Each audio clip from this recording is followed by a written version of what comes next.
Hey guys, Caitlin here. Going to do a quick training for you on Google Trends and Google Alerts. This is going to be a part of the marketing research that I am putting together for all you guys in the Allied Forces team page in the files section. So I hope you enjoy. Definitely take advantage of this stuff because I can't stress enough to you how important doing market research is. Not only for, being creative and being able to come up with new ways to target people for that purpose, but also for the main purpose of staying on top of your ad copies and being able to really tailor that ad copy to the target audience that you're creating. Because keeping those two things in sync is very important. What's the point of targeting a very specific audience if your ad copy is not really speaking to those people? So the first thing I'm going to share with you is Google Trends. Google Trends is a free service provided by Google, obviously, because as you know, there are search engine advertising options out there. And very much like Facebook has provided its marketers and advertisers with audience insights, Google has provided its marketers and advertisers with Google Trends. So you can come in here and basically do free research based on the information Google has compiled from all of its users, all the people, worldwide, entering search queries and also taking information based on what's available out there on the web. So just for example, say you want to search Tony Robbins, you can come in here and, just so I can back up here and show you the main screen. Here's what Google Trends look like. Obviously, you've got like your top featured insights and trends right now. So, this could be something that could be valuable. You go through here. This is like the most popular stuff as of right now. But say you want to come in here and you want to search a specific topic. I had Tony Robbins in there, so I'm going to stick to Tony Robbins because he's a very popular public figure in our industry, and he's got a very, very strong following. So basically you come in here and you're basically just going to type in the topic or the public figure or the interest, whatever it might be that you are trying to attract or something that you're thinking about attracting. You can come in here before you even build your audience, type that item in, and then do a search on it. The default is always going to be worldwide and past 12 months. You can obviously come in here and change it around to get more information or to play around with the results that you get to see consistency. I like to pick the country that I'm trying to target or would like to target. So I type in United States, obviously, when I come in here, or you can come in and do United Kingdom, New Zealand, Australia, Canada, any of the main, the wealthier countries that are going to provide us the best results. Another strategy, you could come in here and just keep it at worldwide, do the search, and then come down here and see which country is performing the best with this search result. And then based on that, you can take this country and you can type it in, you can go here, type it in, and narrow the results down. So basically what this is doing is it's telling you, consistency over time with, the popularity of the search. Then you come down here and it's going to show you the regions that are most likely to be searching it. It's a search volume. So how many people in this region, how frequently, etc. And it's going to help us understand, where this following's activity is really coming from. Because, what's the purpose of targeting, one of these countries that are in the gray, and doing an interest of Tony Robbins if nobody there is really searching for it. And if you get down, it makes sense. If you get down to, like, say we're going to target the United States, like I said before, you come in here, it's going to update all the information for you. And you can come down here. So instead of targeting someplace like Iowa with an interest of Tony Robbins, we now know that Florida, California, Utah, New Jersey, New York, these places are going to be the places that have the highest volume of searching for Tony Robbins. And you have your top 5 here. You can go through here and check out all of your subregions, metro, city. So you can come in here and really, really narrow down where exactly this popularity, this search volume is coming from. And especially with a topic or a public figure such as Tony Robbins. Tony Robbins has a massive following, but also the following that Tony Robbins has is they are like religious. They will whip out their credit card. They are willing to spend money. They believe in what he preaches. They believe in personal growth, in investing, in business opportunities, all of those things.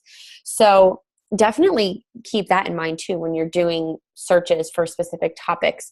If you're going to be searching or building an audience with say an interest or a target topic that is not necessarily business oriented or doesn't exactly have a following of people who are likely to invest money or spend or are interested in business opportunities, if you're going to be using those interests, it might be a good thing to also pair it or stack that with something else that does necessarily mean that they do spend money or that they are more likely to be interested in business opportunities. So definitely take that into consideration. Don't just build a target audience that likes, like for instance, camping or makeup or cooking if you're not going to be pairing that with another piece of target that does mean that they like to spend money. That does mean that they have a better income. That does mean that they have buyer behaviors, it likely to invest in business opportunities. So I hope that makes sense. But yes, those are a couple of notes to keep in mind. I will say this, another thing to keep in mind is Facebook. People who are successful on Facebook get into micro-targeting. Micro-targeting is very important. You don't want to be spending $3 or $2 a day or $5 a day on an ad that has an audience size of like 1 million plus. It's going to make Facebook frazzled. It's going to make it really hard for Facebook to find you the good people, and it's going to increase the chances of not so good quality leads like slipping into your ad. So to increase your chances of conversions as much as possible, to attract the best quality people, and to really optimize the targeting that you're building based on this research, try to keep your audience under 1 million, preferably and ideally between the 200,000 and 600,000 to 700,000 mark. And you can do that because obviously as you add things to your boxes, it's going to increase that number. So instead of slacking on, say, your boxes, and when I say boxes, I'm talking about, your demographic boxes, your interest boxes, your mindset boxes, whatnot. Instead of slacking or removing things from there that could potentially bring you the right people, narrow your location down. So if, say, you have United States, and then you have this incredible audience that you've built underneath, and your target audience your audience size is going to be like 1 million. That's not good. It's too broad. Take out United States and put in 5 cities, or put in two states. And then if you see, there's 5 states here. I don't want to miss out on good leads in California, Massachusetts, and Colorado. But I already have Utah and Nevada on here. And with the audience that I've created, the targeting that I've done, my audience is already at 500,000. So then run this with that 500,000 people, run a second ad with these 3 with the same exact targeting that you built. Save your target audience that you've built and created. Go in, create a second ad copy or second ad with the same exact ad, because you're split testing now. You've got the same ad running twice with the same target audience, but you're targeting different states. And all of these states, like this target audience that you've built. So keep that in mind. Make sure you're stacking your interests properly. Make sure you have some kind of behavior that's going to bring you people who have the type of buyer behaviors and investing behaviors, business behaviors that we're looking for, not simply building an audience based on an interest that you can relate to, because it doesn't necessarily mean it's going to bring you the people that are likely to build a business with you. Also, we're going to remember to keep our audience size, or try to keep our audience size, under 1 million. But if you have, like a budget where you're spending $150 a day and you want it to be a bit more broad and you want to keep your audience over 1 million, that's fine, because it makes sense, because you're spending the money to drive that ad. So definitely keep that in mind. So that's that for Google Trends. I mean, obviously you can come in here and get super creative. You can type different things in here. And obviously you can use the related topics and related queries to do additional research in conjunction with what you're searching, with Tony Robbins. Now, the second tool I'm going to show you is Google Alerts.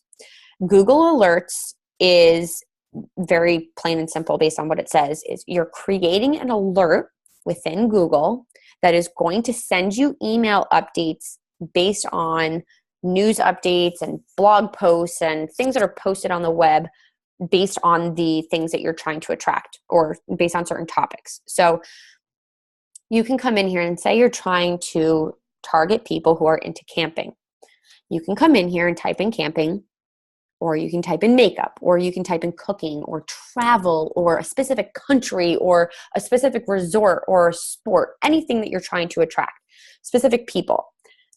You can come in here and create an alert, and it's simply going to create the alert. And obviously, like, I'm signed in here, so my Google account is signed in. If you don't have a Google account, it might be a good idea to create a Google account simply to use these tools. They are free, but you need to be signed in so that Google knows where to send these alerts to, obviously. Now, this is going to send stuff to your email. I do not mind having the surplus of emails being sent to me, because I know that this information is going to help me with understanding who my avatar is, on building multiple avatars, building my audiences. So I'm okay with getting these emails, and I am willing to go through and read them.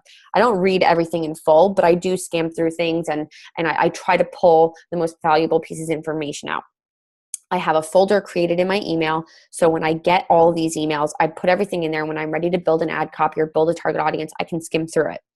Now, while this is going to be good for coming up with ideas about what to target, keywords, brands about camping that people are following, you can come in here and you can really understand what people are searching for. RVs, trailers, like what is in keeping these people interested? What are people following? The trends. And these are all things that we could use as possible keyword searches to build our audiences. But now, another thing that I want you to keep in mind is the importance of tying your ad copy into your audience. If you're going to build an entire audience based on, business-minded, traveling, outdoorsy, camping people, that sounds fabulous, but they're not going to read your ad copy or stop on your ad if your ad copy and your media is not tailored to them. You can come in here. You can look at the articles. You can look at the blog posts. You can look at the most popular things that are being posted in here and being followed. And you can create ad copies and make pictures and create ad pictures and pick the right photos and videos, etc., for your ad that's actually going to be eye-catching for these people. You can't have a smash your alarm clock type of thing, very generic, obvious, cliche ad for somebody who's not really following that stuff. So this free tool is an amazing way to tie in these audiences that we're getting creative with and building to what you're actually putting in your content. So I really hope that this training's helped you. Again, like I said in the beginning, I can't stress enough how important it is to stay on top of your audiences and understanding who you're targeting and their needs, and understanding their needs. Because that's like the biggest thing in sales is what they teach us is, what do your people want? Understand their needs, understand their language. How are they talking? What are they looking at? And then speak their language, speak to them. And these tools are free for you to do that if you're willing to put in the time.